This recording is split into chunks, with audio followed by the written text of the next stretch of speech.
JSB Talks Digital. Hello and welcome to JSB Talks Digital, the podcast for marketers, small business owners, and those of you bringing your skills into the digital age. I'm Joanne Sweeney-Burke and I am the founder and CEO of Digital Training Institute. Coming up in today's show, Twitter introduces 140-second video. Pinterest acquires shopping app Tote to hire its founders. I review the 2016 State of Social Marketing report from Simply Measured. I speak to Dyer, Head of Social Strategy at Dublin-based agency Leading Social. My shoutouts: the Irish soccer fans in France who are breaking the internet, and Bobby B, who's looking forward to talking Snapchat on my podcast. My featured column: why I spend 20 hours per week producing free content, and TweetDeck, the social media tool that saved my working week. Social media news. Video killed the radio star. That pop tune from 1980 could make a comeback, given that video is now the most pervasive content type on the social web. I've said this before and I will say it again. Cisco predicts that by 2020, 80% of internet content will be video. So, marketers must make a wholehearted jump to video creation if we are to survive content shock.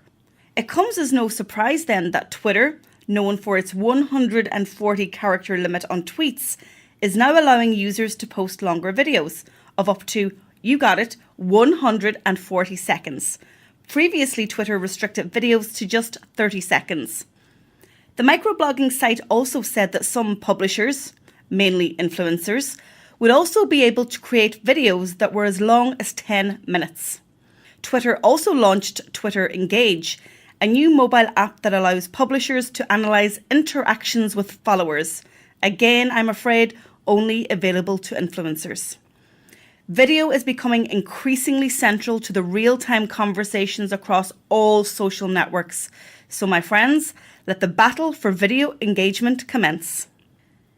Pinterest has acquired shopping app Tote, with the app founders joining Pinterest's growth and monetization team.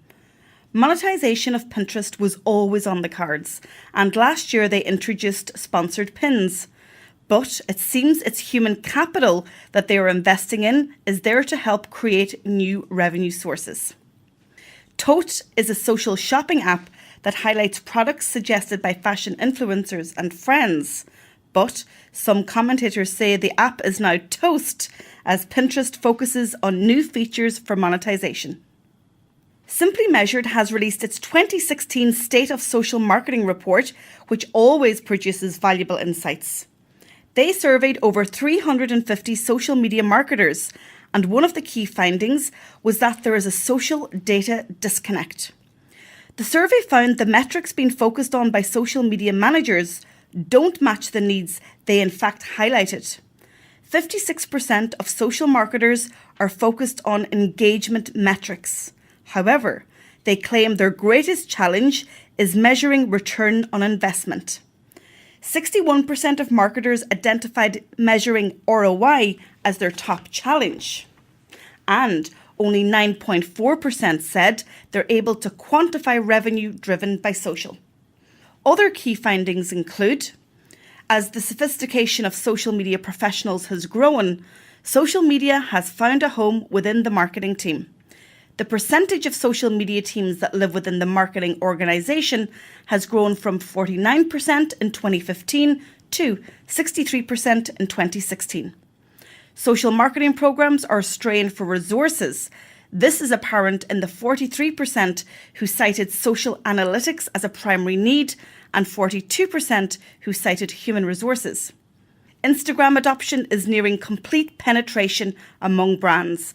94% of top brands have profiles and 86% posted to the network last month. 100% of top brands have Twitter profiles and 99% posted in the month of May. You can download the full report from simplymeasured.com, or you can read my key takeaways from the 46-page report on my blog at digitaltraining.ie. Interview. In today's show, I'm joined by Dyer, Head of Strategy at Dublin-based agency Leading Social. Leading Social is a dedicated social media marketing agency providing once-off or ongoing social media management, social content and social advertising to businesses of all sizes. Tris himself has over 5 years' experience working with over 100 multinational brands and SMEs to strategically optimise their digital presence so that they become social leaders in their industry. Tris, you are very welcome to JSB Talks Digital. Thanks so much for joining me today. Thank you very much, Joanne. Yes, that's quite an intro. Thank you very much. Well, you know, we've never really met in real life. I found you on Snapchat and I was actually compelled to invite you on my show, so thanks.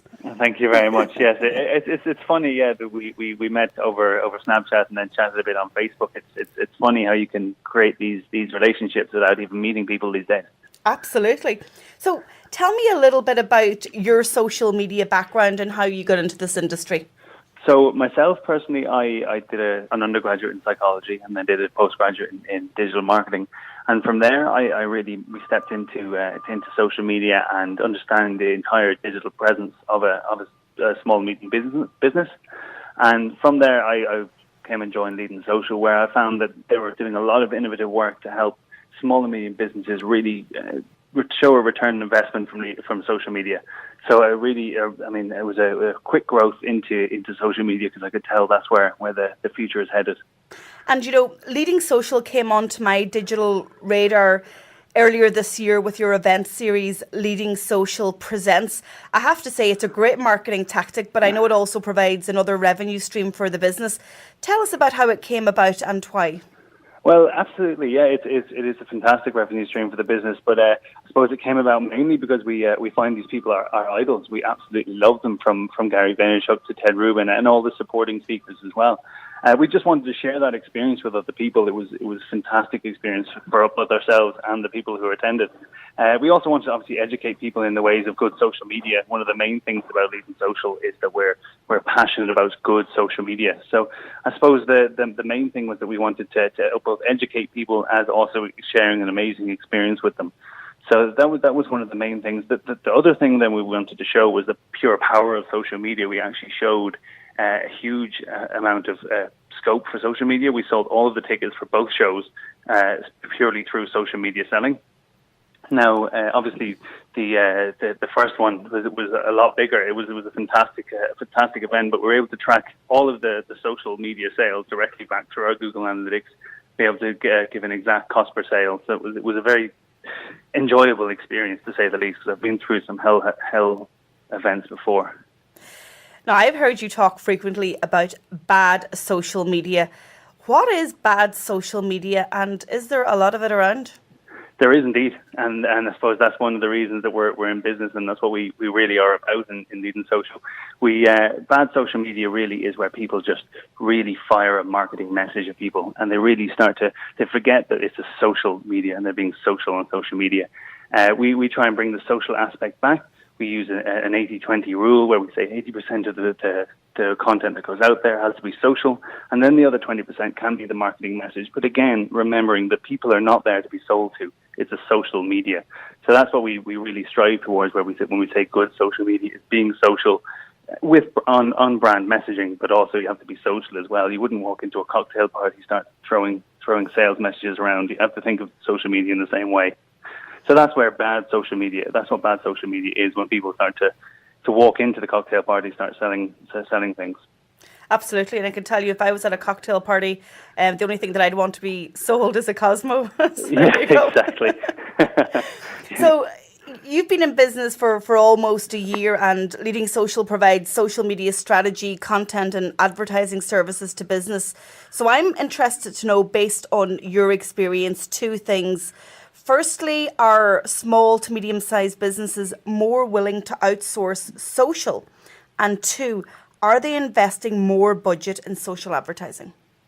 Okay, yeah, well, that's a good question, actually. Initially, yes, the people are inclined to outsource a lot more, mainly because social media used to be a thing where people were like, well, I'll get to it. It's a thing that they'll get to eventually. And oftentimes people put up posts for maybe 2-3 days and then they'll come back around to it and forget about it and everything else. Now it's become such a powerful tool and so many people are there. You can actually start to see that, you know, there's a real, if you have a structure behind it, there's a real return on investment to be got from social media. So when they outsource it, they can actually allocate a spend and a budget behind it, and then see the return when they're starting to invest. And to answer the second part of your question, is of course there is larger and larger budgets, which is fantastic for us, obviously, but then for businesses as well. Because what we make sure that we do is we always make sure that we can show a return on investment on the spend that clients come to us with. So that's where we see growing budgets as we start to show a 5, 6, 7 times return on investment. It's always important to show that to a business when they come to invest, because otherwise there's no point in them reinvesting. We deal with a lot of entrepreneurs and SMEs who are in that space where they reinvest and they're trying to grow their business as well. And is most social advertising still going into Facebook ads? I'd say about 70% of it. I'd say there's a lot in Twitter to an extent. I think obviously Instagram is a massive one, but that is on the Facebook ad platform. I would say there is a lot of Facebook advertising out there. LinkedIn has a shout as well, but it would mostly be Facebook. So finally, tell me about your next leading social event. What's planned and when will it take place? Now, of course, I'm on the hunt for an exclusive, Tris. If you have any exclusives, I'll have it. Well, indeed, Joanne. Well, the next event will be later this year. So we mentioned that there's the 3 areas of our business: the social content, the social management, and the social advertising. So we've shown a real return on investment with the social advertising. We've shown how to build relationships through social management, and I suppose the third one would be really around social content and how to tell a story. And we do have a couple of speakers lined up. Obviously, I'm not going to let them out because we want to kind of get things signed off first, but. Once we can kind of get some speakers to really show around the story behind how to tell your story through social, that'll be the next leading social event. Fantastic. Well, sign me up. I'll definitely be there. I look forward to seeing you then. Tris, thank you so much for coming on JSB Talks Digital. If you want to find out more about Leading Social, log on to leadingsocial.net. And I would highly recommend adding Tris on Snapchat. His username is Tris001. Shoutouts. In this part of the show, I give shoutouts to those who are remarkable online and worth talking about. My first shoutout goes to the Irish soccer fans who attended the Euro 2016 Championships in France. They were breaking the internet with their friendly and funny antics, which went viral. Wherever you are in the world, you cannot escape the videos capturing the banter of the Green Army supporting their team and representing their country. It's been quite a proud tournament for us Irish, with our team making it to the last 16 of the Euro Championships for the first time in our soccer history.